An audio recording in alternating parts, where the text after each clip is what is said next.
Buenas noches con todos. Vamos a empezar con la presentación del caso clínico.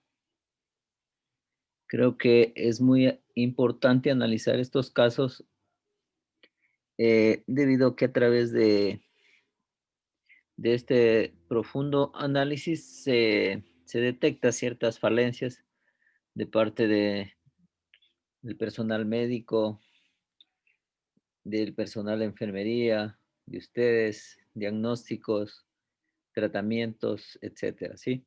Entonces, vamos a dar paso a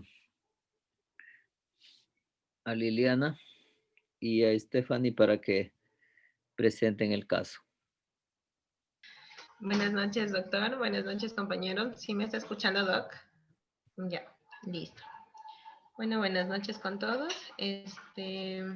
Vamos a exponer un caso clínico que se presentó en el hospital Julius Doebner de Zamora. Y sí.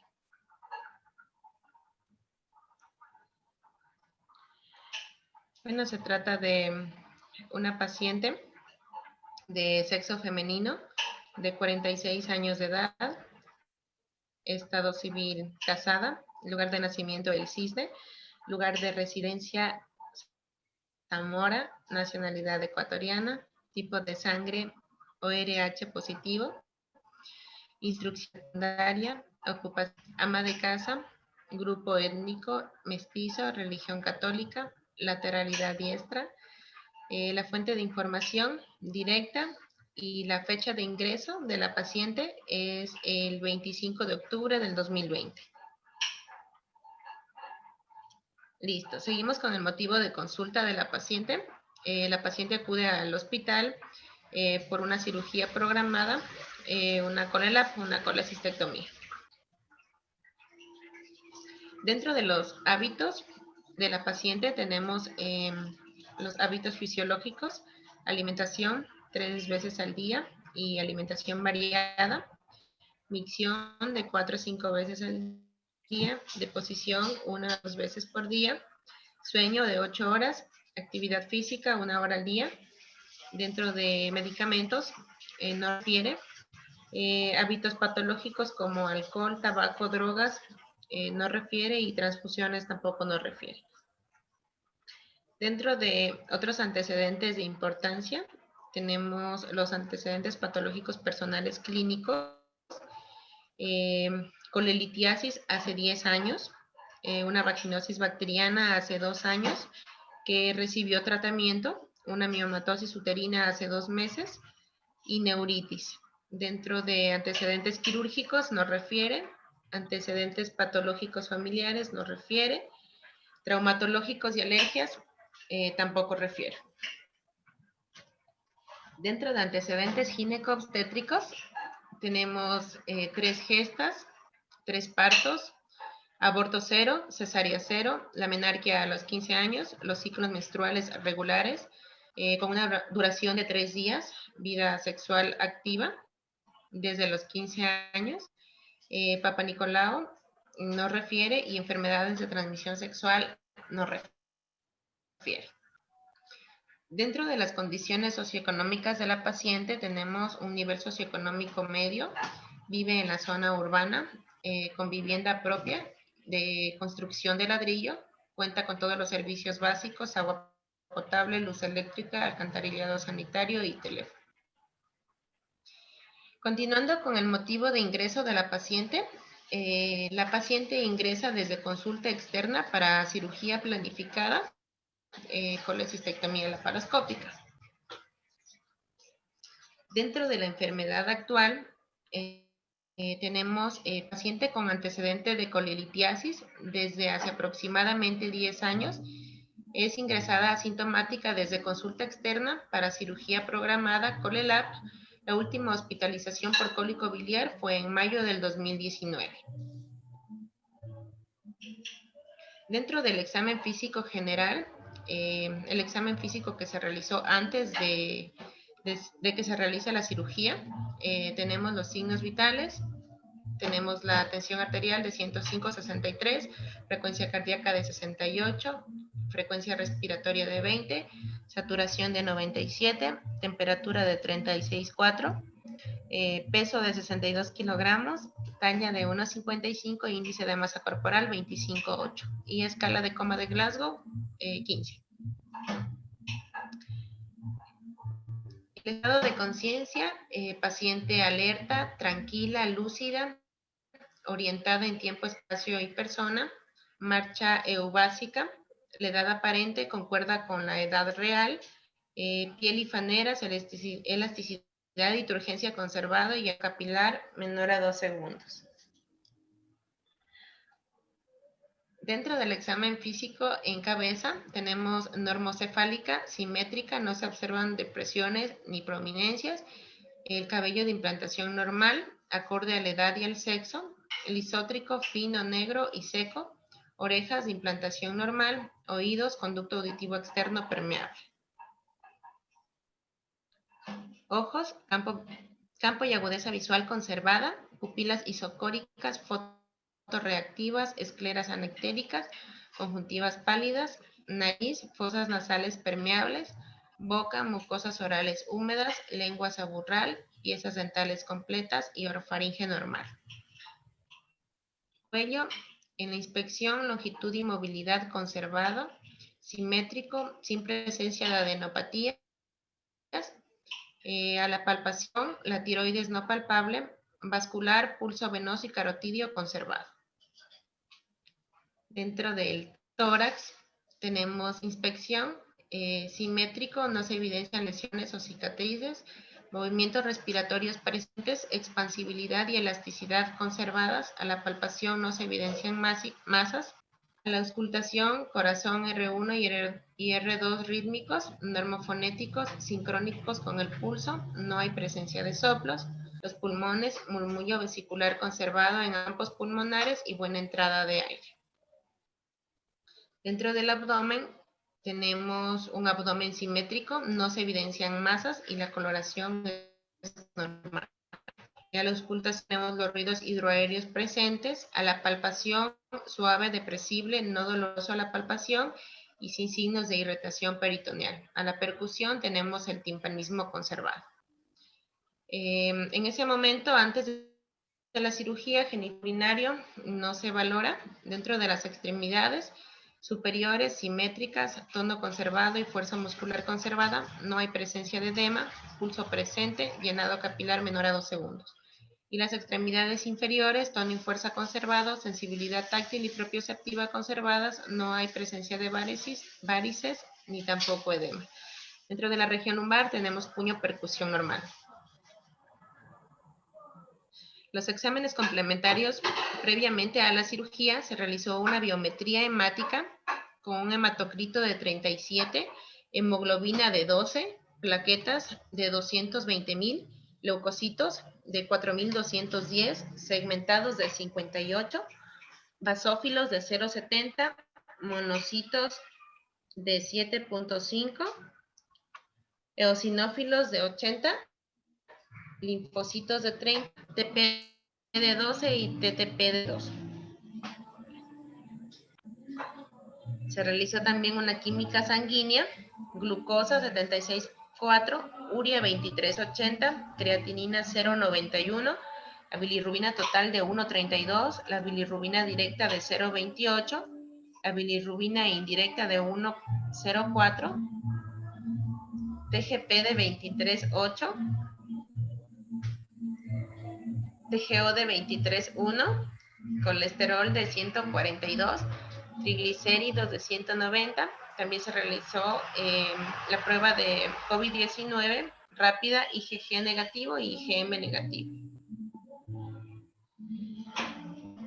También se realizó previa a la cirugía una ecografía. Esto fue el día 27.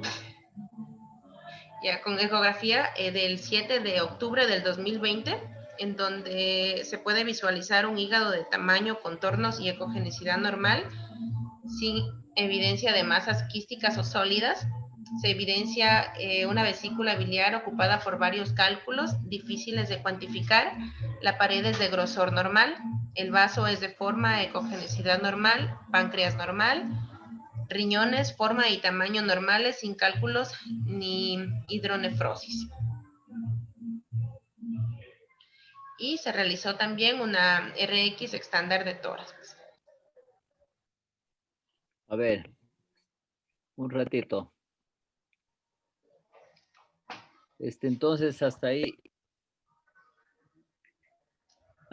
que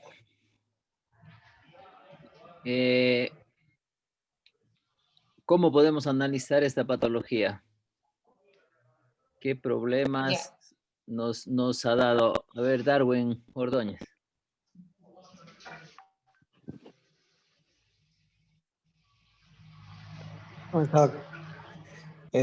Según los exámenes, aparentemente todos los exámenes que dieron estaban normales. Ya. El examen En- físico. sí, el examen físico también, según lo que escuché, no se veía mayor, porque el corazón estaba rítmico, los pulmones bien ventilados. Ya.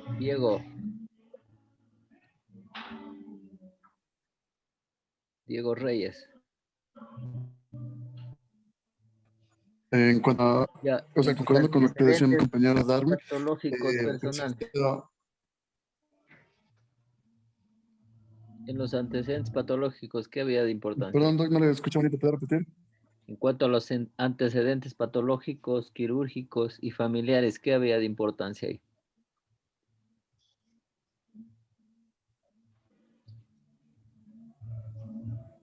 No lo escucho bonito, Doc. En cuanto a los antecedentes del paciente, ¿qué recuerda?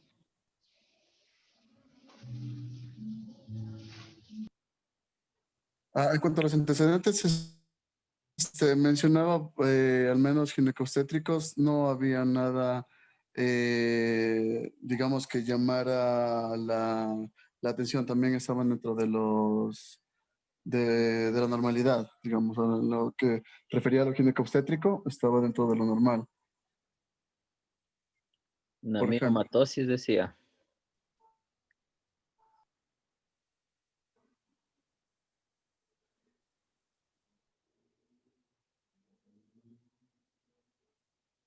Una miomatosis uterina, nomás También refería. dentro de lo que son los antecedentes patológicos, mencionaban las compañeras que había tenido una colelitiasis hace 10 años y también fue hospitalizada por un cólico biliar en mayo del 2019.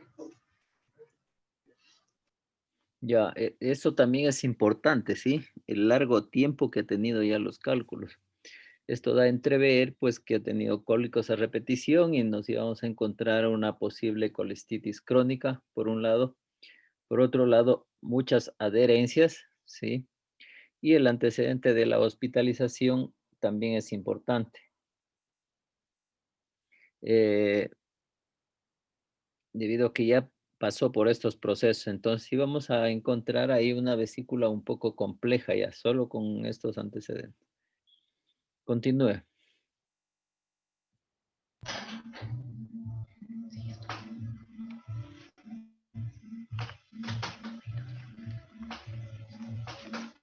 Continuando con la exposición, ya al momento de la cirugía, lo que se realiza es una colecistectomía laparoscópica y el diagnóstico posoperatorio que se refiere es una colelitiasis con una vesícula escleroatrófica. El tipo de anestesia que se utilizó es una anestesia general.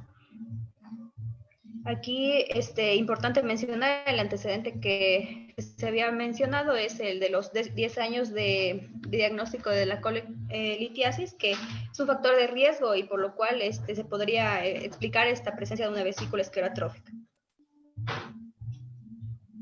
Dentro de los hallazgos quirúrgicos, lo que se encontró es una vesícula biliar esclerótica de aproximadamente 3 por 2 centímetros con múltiples cálculos en su interior, un conducto cístico de 1 por 0,7 centímetros, adherencias múltiples de epiplón y curvatura mayor de estómago con cara anterior de la vesícula, calor tipo 2, fístula biliodigestiva colecistográfica de aproximadamente 0,2 centímetros de diámetro.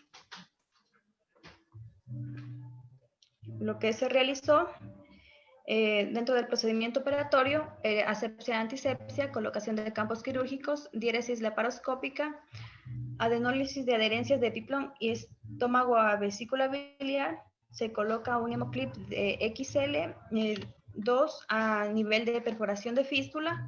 Se administran 100 mililitros de solución de azul de metileno al estómago y se visualiza a los 5 minutos y 40 minutos sin evidenciarse la salida de azul de metileno por la perforación. Se hace la identificación y disección del triángulo de Calot, identificación y disección más clipaje y sección del conducto cístico y de la arteria cística. Se hace una disección anterorada de la vesícula biliar de su lecho, se extrae la vesícula, se coloca, se revisa la hemostasis, se coloca un dren tubular en el espacio subhepático a flanco derecho, cierre por planos y colocación de apósito. A ver, Dentro una de las cosita. Entonces, ¿qué es vesícula escleroatrófica? Es una vesícula que pequeña con múltiples adherencias, que generalmente hay una adherencia a lo que son órganos vecinos que se da por la cronicidad de la patología y de la fibrosis que se presenta en la misma. Ya, verá, por lo general una vesícula escleroatrófica, independientemente que pueda haber o no adherencias, es una vesícula pequeña, ¿sí? De paredes engrosadas, duras, que que se contradice, ¿no? Con la ecografía, porque la ecografía parece que es reciente. Entonces, eso también, o sea, todos sabemos, ¿no es cierto?, que la ecografía es un arma de doble filo porque a veces nos ayuda y a veces no nos ayuda. Y lo más importante de esta vesícula es que es una lesión o nos da a conocer que puede malignizarse, ¿sí? Sería como una vesícula premaligna. Entonces, por eso es una indicación de sacar una vesícula esclerotrófica. Por lo general no hay dolor, ¿sí? No hay cólicos ya cuando está así este tipo de vesícula. Entonces hay un poco ahí de contradicción. Otra cosa que dice ahí, que es la adhesiolisis.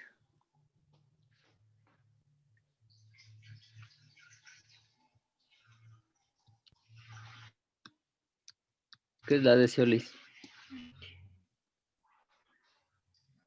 Es el proceso de ir separando lo que es las estructuras para poder así retirar lo que es la vesícula biliar. Ya, destruir, ¿no es cierto? Liberar adherencias, ¿sí? Eso es la adhesiolisis. No le han clasificado ahí qué tipo de adhesiolisis es, porque hay algunos grados, ¿no es cierto? Parece que eso no está clasificado. Lo que llama la atención aquí es la unión de la vesícula al estómago, ¿sí? Cuando están unidas estas y hay una conexión entre luz y luz, se llama fístula, ¿sí? Sería una fístula colecistogástrica. Si es que ese fue el caso, no sé si se fue o no fue. De todas maneras, han liberado esa adherencia, han separado la vesícula del estómago y parece que han puesto un clip, ¿no? Pero con el azul de metileno, esto nos ayuda también a detectar alguna fuga. También han utilizado muy bien esto y no ha habido fugas, entonces se fueron tranquilos, ¿sí? Ya siga.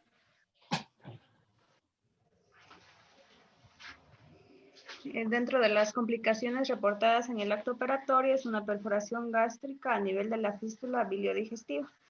Como se mencionó, bueno, es una fístula colecistogástrica, efectivamente. Se realiza un clipaje de la misma y se evalúa que no haya fugas a través de ella. Bueno, continuando con lo que es la evolución de la paciente en el post quirúrgico. Empezamos en el postoperatorio inmediato el día 26 de octubre del 2020 por la presencia de lo que fue colocar lo que es el azul de metileno a nivel de estómago. Se coloca una sonda nasogástrica caída libre y el tratamiento farmacológico posterior a la cirugía que se indicó es cefazolina, ranitidina, ketorolaco y tramadol. Sin embargo, el mismo día, en horas de la tarde, la paciente refiere un dolor intenso a nivel de hipocondrio derecho. Se le administra buprenorfina 0,3 miligramos más 29 mililitros de cloruro de sodio intravenoso, 10 ml en bolo y luego a 17 ml hora por 6 horas.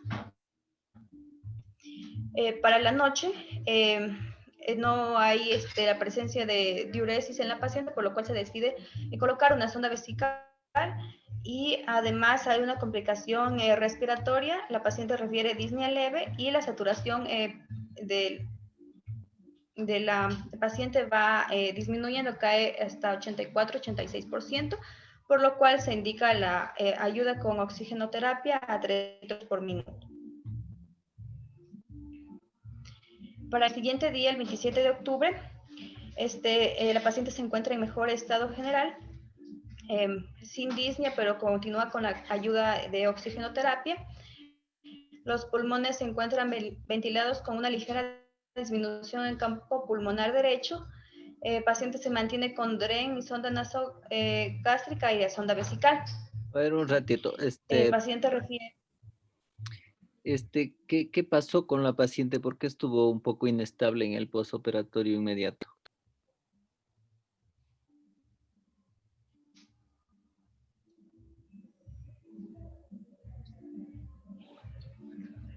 En lo que se refería era que, o sea, empezó con complicación respiratoria, más que todo, empezó con disnea, disnea y lo que se indicó fue lo que es el oxígeno, pero al siguiente día Porque ya pues había una disminución de lo que son ¿qué cree que pudo haber pasado? ¿Qué eh, tiempo demoró la cirugía? 4 horas. Ay, ya. Pero eso no Lo que estuvo anotado, eso no fue lo una dijeron. complicación por anestesia. ¿Cómo? Perdón. ¿Qué creen que pudo haber pasado? Que lo que es el manejo de anestesia, o sea, hacer un tiempo mayor de cirugía largo, puede haber complicaciones pulmonares post anestesia general. Ya. Ya, ¿no es cierto? Uno es una complicación posanestésica puede ser una. Dos, el tiempo, ¿no es cierto? Más de 4 horas ya se considera que es una cirugía larga. Además, más de 4 horas ya se debe colocar otra dosis de antibiótico profilaxis. El paciente, ¿cuántos años dijo que tenía? Parece que era joven, no era, 46 años. sí, no es muy adulto, sin antecedentes respiratorios. Ya, y la otra causa que me estaba olvidando puede ser una sobrehidratación, ¿sí?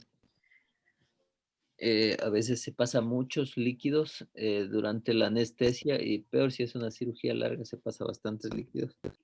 Y esa pudo haber sido otra causa. Continúe. Bueno, ya cuando la paciente empieza con lo que son la disminución del murmullo vesicular en el pulmón derecho, lo que presenta luego en la mañana es una alza térmica a 39.1 grados centígrados, por lo que se decide rotar lo que es la indicación de cefazolina y se continúa con ceftriaxona. Además, se realiza lo que es una radiografía estándar de tórax, donde se evidencia o presencia de de lo que es pérdida de los espacios costofrénicos a nivel derecho, por lo que se sospecha de lo que es un derrame pleural.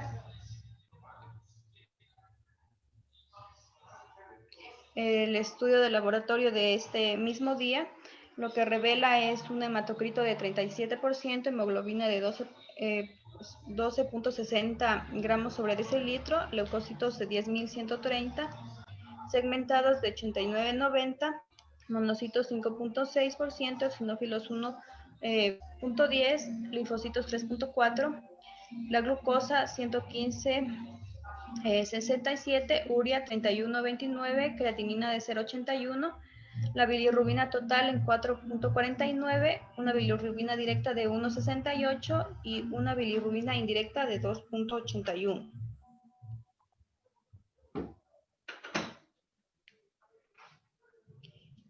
Al siguiente día, la paciente continúa con la disminución de ruidos alveolares a nivel de base pulmonar derecha y se mantiene todavía con oxígeno por bigotera nasal. Continúa con sonda vesical y sonda nasogástrica que produce 18 ml y de DREN con producción de líquido cero hemático. La ingesta total en 24 horas, 3.390, la excreta en 3.421, con un balance hídrico negativo de menos 31, la diuresis horaria de 2,14. Se pide valoración por medicina interna. Y lo que se menciona aquí es que una complicación postquirúrgica que incluye un derrame pleural que se confirma con una nueva radiografía de control.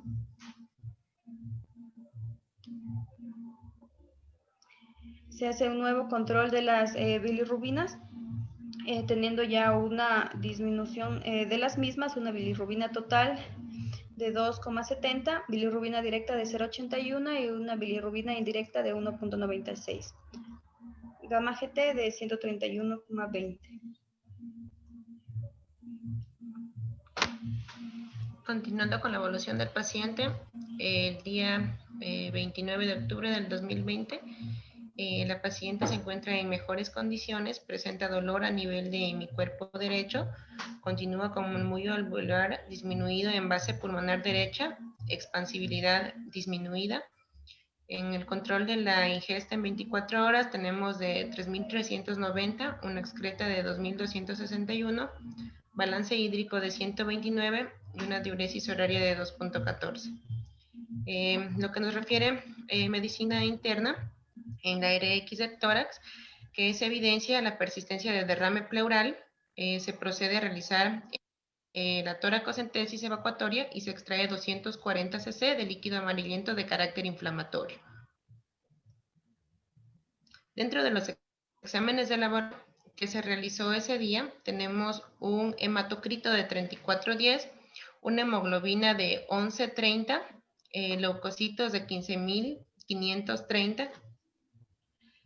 Hubo un aumento, las plaquetas de 204.000, segmentados de 91-20, monocitos de 5-20, eosinófilos de 0-10, linfocitos de 3-4, la glucosa de 122-63, urea de 35-41 y creatinina de 0,93. A ver, entonces aquí, ¿por qué? ¿Qué hay en esos exámenes? ¿Cuál es su análisis? Aquí tenemos un aumento en lo que son los leucocitos. Entonces ahí Anteriormente leucocitosis, ¿ya? teníamos unos leucocitos de 10.130 y aquí hubo un aumento de 15.530. ¿Ya? ¿Qué más? Y ahí tenemos también los segmentados de 91-20 y anteriormente teníamos los segmentados de 89-90 el día anterior. Hubo también un aumento.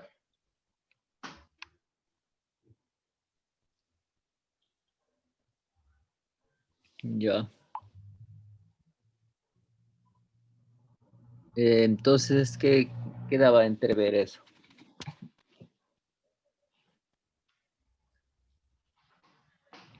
Lo que se sospechaba aquí era o sea, había un diagnóstico diferencial que se proponía entre si es un aumento de una leucocitosis de origen que podría ser por patología pulmonar o por patología, por complicación postquirúrgica a nivel de abdomen. Entonces aquí lo que se sospechaba era que podría también tratarse de un absceso a nivel abdominal posterior a la cirugía. Ya, algún proceso infeccioso. Y de hecho había uno en la, en la región intrapleural derecha, ¿no? Sí, ya poco a poco lo que se fue auscultando y ya posteriormente había lo que se diagnosticó, otro diagnóstico que se agregó aquí fue una neumonía basal en el pulmón derecho de la paciente. Ya, continúe. El día 30 de octubre del 2020, la paciente se encuentra álgica con tendencia a alza térmica, diaforética, expansibilidad disminuida, el murmullo vesicular abolido en campo pulmonar derecho. Y aquí se hace el trámite de la tomografía simple contrastada de tórax y abdomen. Se realiza la radiografía de control después de la toracocentesis y podemos ver una mejoría en la radiografía que se encuentra aquí expuesta y se agrega la terapia con metronidazol. ¿Ya por qué cree que le pidieron esta tomografía? Estas dos tomografías serían, que es de Porque tórax y abdomen.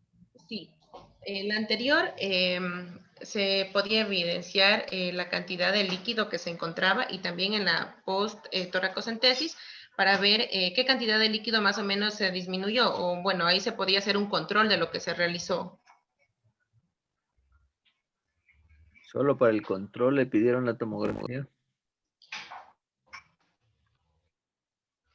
No, o sea, la radiografía la hicieron para controlar si es que ha funcionado la toracocentesis. La tomografía se hace para ver, hacer el diagnóstico diferencial preciso de si se trata de una patología pulmonar o de una patología abdominal, porque había o sea, no se podía evidenciar si era pulmonar o abdominal y ver si es que hay una colección o presencia de absceso a nivel abdominal, que podría estarnos dando estos cuadros de esos de la paciente. Ya, bueno, es para corroborar, para determinar la causa, ¿no es cierto? Tenía un derrame pleural, entonces eso había que determinar, hacer un diagnóstico. ¿Tienen los resultados de la toracocentesis? Y abdominal, pues porque fue un posoperatorio, ¿no es cierto? Entonces, posiblemente una de las complicaciones más frecuentes de una colecistectomía, en este caso que ha habido una fístula colecistogástrica. Entonces, para valorar si no hay alguna fuga, no hay formación de algún absceso, eh, se pidió pues la tomografía de abdomen también. Ya, continúe. El 31 de octubre del 2020 se realiza TAC simple contrastada de tórax, abdomen y pelvis y se observa una sombra hidroaérea en ángulo hepático. Estos son los resultados que se puede ver en la TAC. El informe ya lo mencioné posteriormente.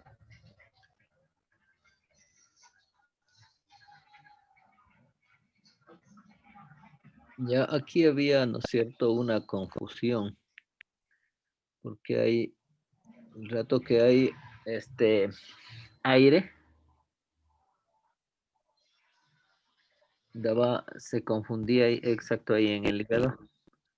Ahí hay una sombra hipoecogénica, ¿no es cierto? La densidad más o menos de un líquido. Lo que hace confundir ahí es la presencia de aire, ¿no es cierto? De gas dentro de esa cavidad. Entonces pensaba que era una asa Esa era una hipótesis y la otra hipótesis es que sea un absceso productor de gas, claro, son bacterias anaerobias y producen gas. Entonces esa sería la otra hipótesis. Es lo que se veía más, o sea, alterado, ¿no? ¿Qué más? En la pulmonar tiene,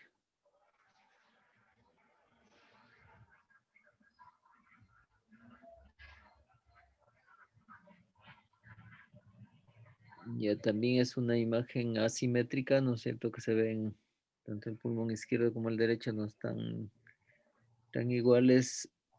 Hay cierto borramiento de los ángulos costodiafragmáticos.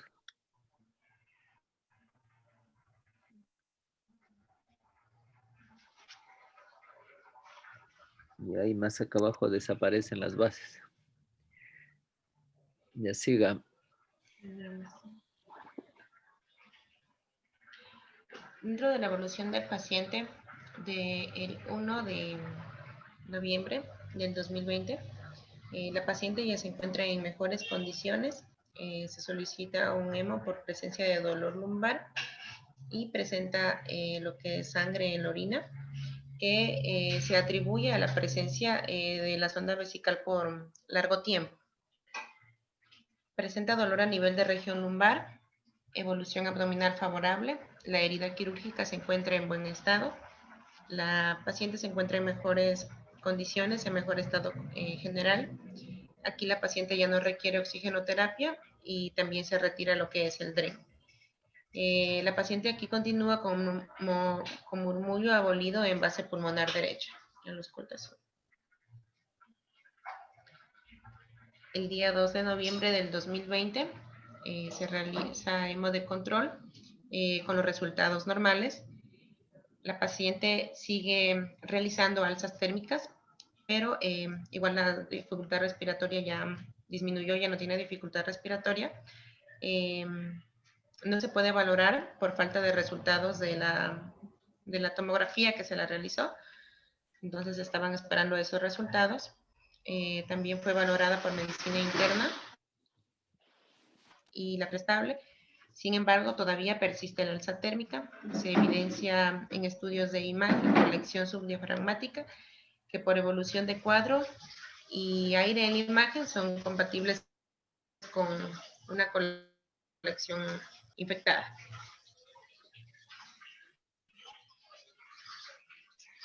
El día 3 de noviembre del 2020, la paciente sigue con tendencia a alzas térmicas, tiene dolor en región costal derecha, el murmullo vesicular se CRX es encuentra del abolido 3. en base pulmonar. Sí, del 3. Ahí está peor, es así le ve. Señálele ahí la base pulmonar derecha. Está borrada totalmente, sí. Ajá, no se le Nuevamente ve. se ha formado ahí el derrame, posiblemente puede ser pus, Sí. porque está bien densa. Toda la base, cuando se borra la base o el ángulo costodiafragmático, ahí hay aproximadamente unos 300 ml, ¿sí? Ya continúe.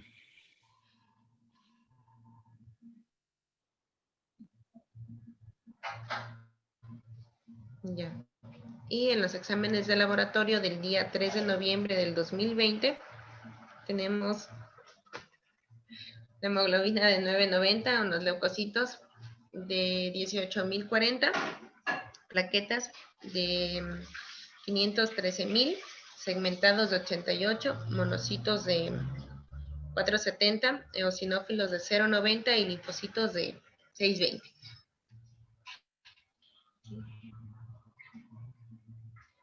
Ya, entonces sigue aumentando ahí los leucocitos, ¿no? Sí, siguen aumentando. Pues con una infección, Sí, o sea, probablemente podemos ver sea pus. igual.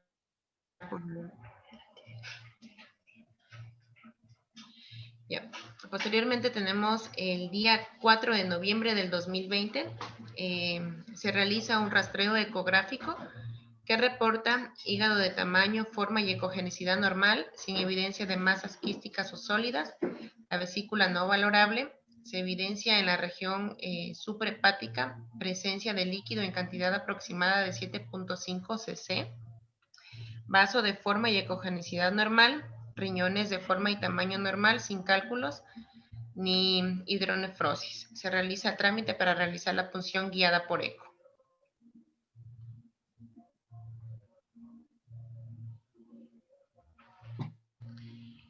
Y ahí Aquí también tenemos bilirrubinas otra han biometría mejorado. de control.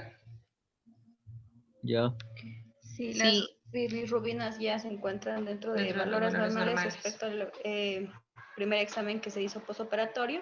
Y lo que se evidencia aquí es que continúa el aumento de los leucocitos. Hay una leucocitosis que se acompaña también con el cuadro general de la paciente, que continúa con fiebre, alzas térmicas, pese a la antibioterapia que se da, lo que también pues hace sospechar más de un cuadro de absceso a nivel abdominal, que mientras no sea drenado, la antibioticoterapia no va a resultar efectiva en ella. Entonces, por eso es que la paciente no hay una mejoría del cuadro de alzas térmicas, pese al tratamiento que recibe.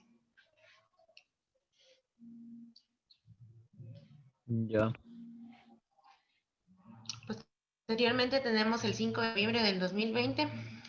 La paciente se traslada a la clínica San Agustín de la ciudad de Loja, donde se realiza la punción guiada por ecografía, encontrándose los siguientes hallazgos. Tenemos la presencia de colección con ecos flotantes en el espacio subfrénico derecho, que está asociado a área ecogénica con extensa sombra posterior por colección con aire en sus interiores. Se realiza localización del sitio de mayor cantidad de líquido. Previa asepsia y antisepsia se realiza punción en la línea axilar media derecha intercostal con catéter número 16 de 5 centímetros de longitud, obteniéndose aproximadamente 220 ml de líquido amarillento turbio y de mal olor. Posteriormente se envía la muestra de líquido obtenido al laboratorio clínico para un cultivo y antibiograma, que los resultados todavía se encuentran en espera.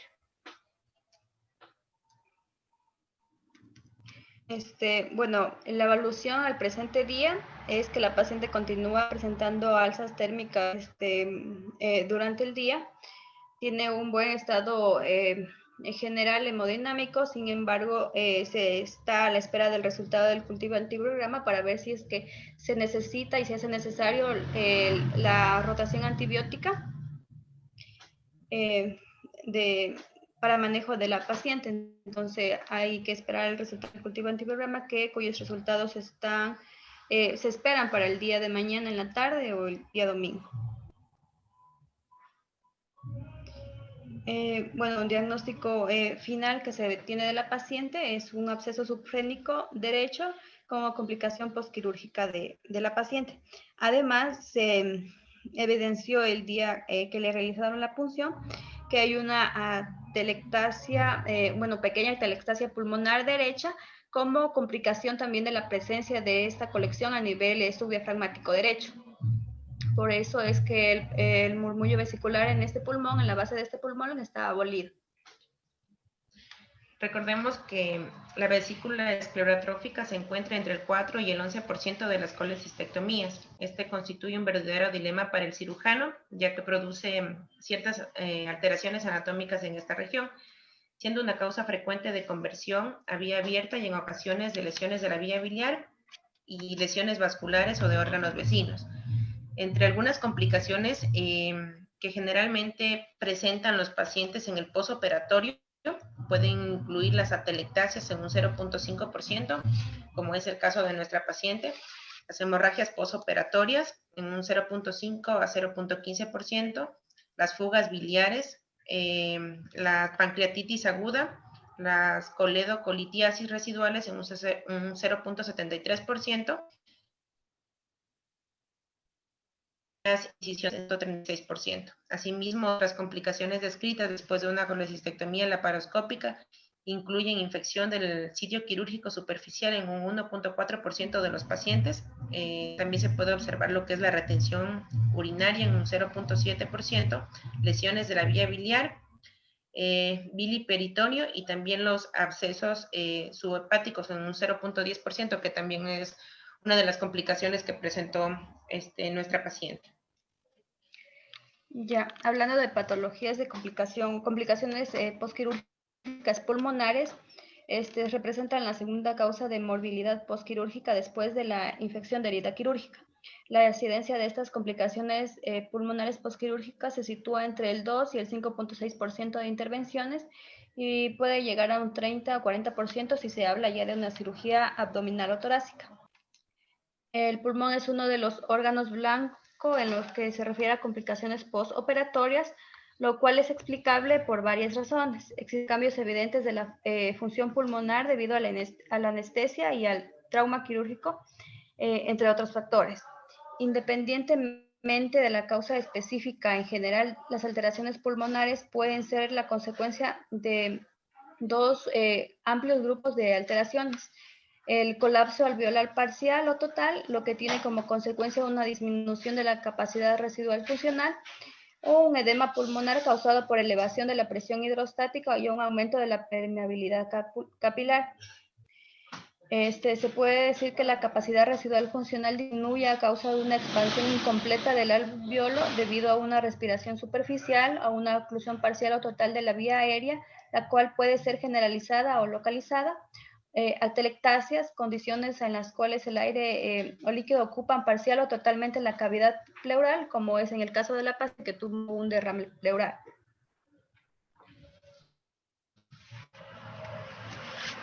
Hay que recordar también que el espacio subfrénico se define como una zona situada debajo del diafragma y encima del colon transverso, y la mayoría de abscesos subfrénicos se deben a la contaminación directa relacionadas con las cirugías, a una enfermedad local o también a la presencia de traumatismos, pero persisten aún los de causa no definida o desconocida. Dentro de los abscesos intraperitoneales tenemos los abscesos subfrénicos derechos o izquierdos, los derechos que ocurren secundarios a cirugías previas de colon, de vesícula o gastroduodenales, y los subfrénicos izquierdos que se pueden dar secundarios a una pancreatitis aguda grave o a cirugías gastroduodenales previas. Y eso es todo, muchas gracias. Bueno, gracias. Entonces, vamos a hacer participar a Karen. A ver, Karen, Hola, Doc. ¿cuál cree que fue la causa del absceso subfrénico en esta paciente?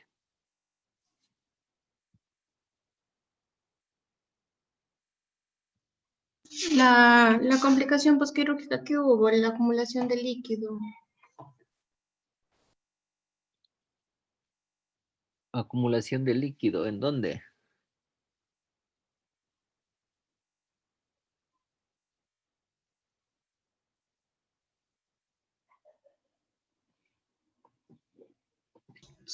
Subdiafragmático, me parece que era. A ver, Carol, ¿usted qué cree que pasó con esta paciente? Escriba nomás si no tiene micrófono.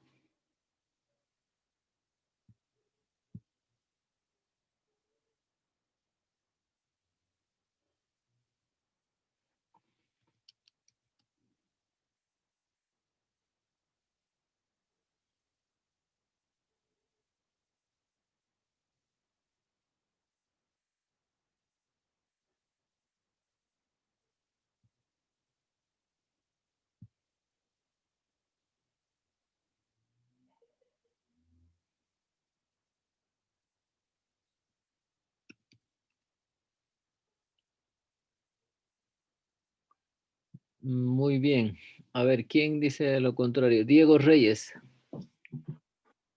Doc, a pesar de que se le hizo a la paciente una prueba con azul de metileno y no se evidenció escape, podría ser que después, durante el postoperatorio, pudiera haber existido una fuga de una fístula en el estómago que causara una filtración de ácido clorhídrico del estómago hacia la cavidad abdominal. Explicaría bastante bien la irritación tal vez del diafragma, la acumulación o sea, la irritación del diafragma a este nivel, ocasionando una inflamación y posterior una infección. Ya, ¿y por qué no se fue hacia abajo el absceso y tomó otro rumbo, se fue hacia arriba?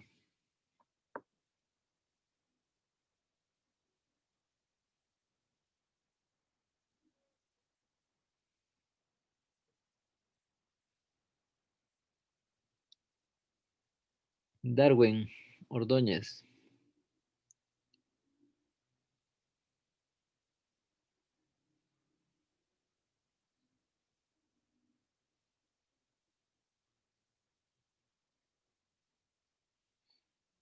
¿Qué dice Darwin? Infección pulmonar que tuvo la paciente, la ventilación pudo haber causado una alteración en la mecánica respiratoria de la paciente, disminuyéndola y ocasionando eh, que el pulmón no se distendiera de forma adecuada, ocasionando una zona de telectasia acumulado con lo que es una posible irritación del diafragma a nivel, debido a una pequeña fuga del estómago por la fístula, provocar que se produzca un absceso ahí y no más inferior. Mm, A ver, no sé si la verdad ahí hizo una mezcla, no la entendí muy bien. Explique nuevamente paso a paso por qué el absceso se hizo subdiafragmático. O sea, la paciente tuvo una anestesia general para la cual se requiere asistencia ventilatoria con intubación. Esta intubación ocasiona una alteración en la mecánica ventilatoria, causando que en el postoperatorio la paciente no pueda, la alteración no permita la expansión de los pulmones adecuadamente, generando una ligera telectasia que fue ocasionando la acumulación de líquido y generando de esa manera el absceso.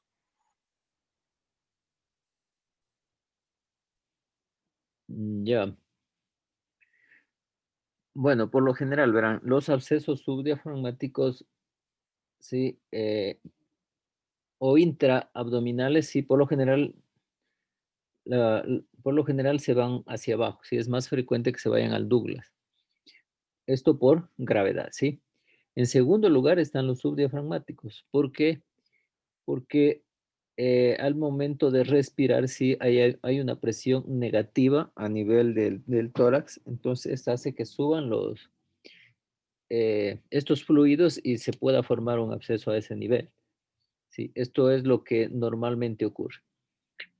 Pero, sí, en este paciente yo pienso que la primera complicación que hubo, no sé si ya vino con una neumonía leve desde su casa o adquirida en la comunidad, porque al siguiente día ya estuvo con un derrame, ¿sí? Según la evolución del paciente dentro del posoperatorio. Entonces yo pienso que esto fue la causa, una neumonía adquirida en la comunidad leve que se complicó ya con el procedimiento quirúrgico, con el procedimiento anestésico y hubo este derrame, ¿no es cierto? Este derrame se infectó, a lo mejor hubo un piotórax y este piotórax fue el que a través de los estomas, recuerden que hay unos estomas a nivel del diafragma, y por translocación bacteriana, la infección se estableció a nivel subdiafragmático. Yo pienso que la cirugía en sí no hubo ninguna complicación, ¿no es cierto? Aparentemente, sí. No, si hubiera habido una fístula, ya hubiera habido peritonitis y hubiera sido más grave la situación. Entonces, yo pienso que esta fue la verdadera causa de la formación del absceso subdiafragmático. Que en sí, la cirugía en sí no tuvo nada que ver porque se le dejó un dren, del dren no escuché nada. Recuerden que no hubo ninguna eliminación y de pus, líquido seromático normal que se forma después de la operación.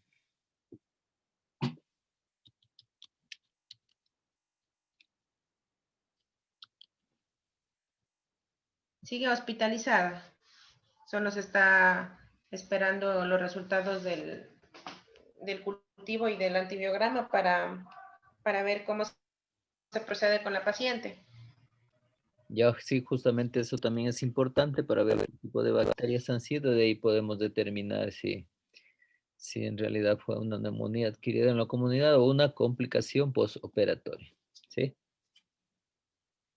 Bueno, entonces muchas gracias, estuvo muy bien presentado y analizado el caso. Eh,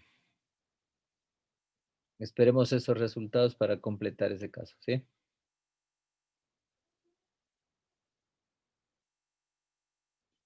Y hasta la próxima semana entonces.